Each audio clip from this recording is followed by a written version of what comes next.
Well, we got him. Still tired.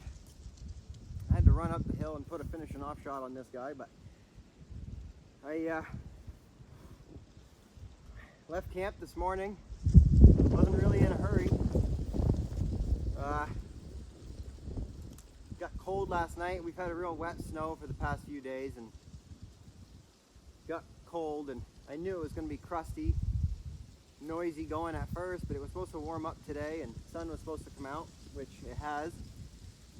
And I haven't been on this mountain yet this year, so I decided I'd take a walk up here. The last couple of days I've been having a real hard time finding a buck to follow. You know, there's a lot of buck tracks, but just not what I'm looking for. Passed up a small buck yesterday, you know, a basket rack 8-pointer or something, and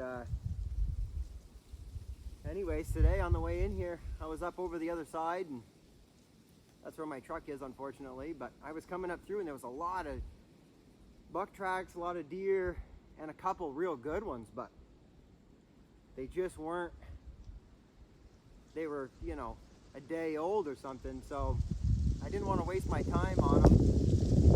So I decided I'd make a big loop around the mountain, try to see if I could freshen something up, and I cut this guy's track over in here, down in the lower part of these cuts here, and he was chasing a doe all over the place. And I was hustling right along on him, working the track out, trying to figure out which way they had, you know, come out. They'd be chasing all around and I'd have to circle and get around. And anyways, I was just coming up through here, these cuts, they would go up one lane and he'd dogger around through some thick stuff and come out into another lane, and I just kept peering up the hill here. Pretty soon I caught the doe out in the open feeding. She had her head up, and you know, I just got a peep sight. She was about 150 yards away. Just happened to catch her in one of these open lanes where there's some young growth, and man, I could tell it was the doe right away, and I knew he was right there. And I was waiting and waiting and waiting, and I had rubbed some pea. There was some doe pea down there. I had just rubbed it on me, just a little cover scent, you never know.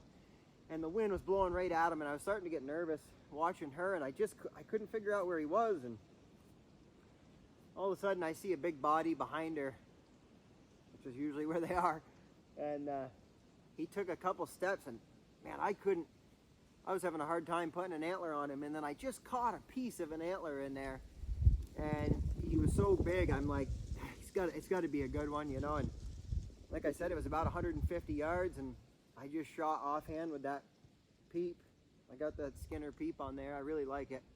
I put that bead on him and let it rip. I didn't want him to get nervous with that wind. I figured even if I missed him at 150, I'd get another shot off before he got out of my sight there. And I could tell right away I hit him. He ran over into the thicker hardwoods here, and I fired twice more at him and hit him with another one of those.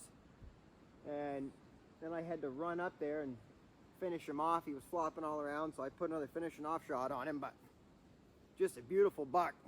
Nice brows. He's been tearing up the trees. Nice long G4s, tongue's hanging out there, but just a beauty. Real happy with him, obviously. It's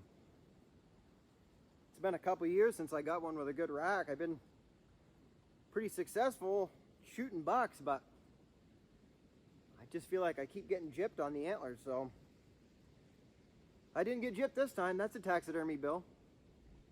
Got a few days left. I think they still got some time in New Hampshire and the Adirondacks, so feels good to get one down. It's pretty late in the season, but he's a beauty. That's why you pass up those other bucks, you know. Passed up that 8-pointer yesterday, and I was starting to think maybe that was a bad idea when I saw that it was going to get crunchy today, but he's a beauty.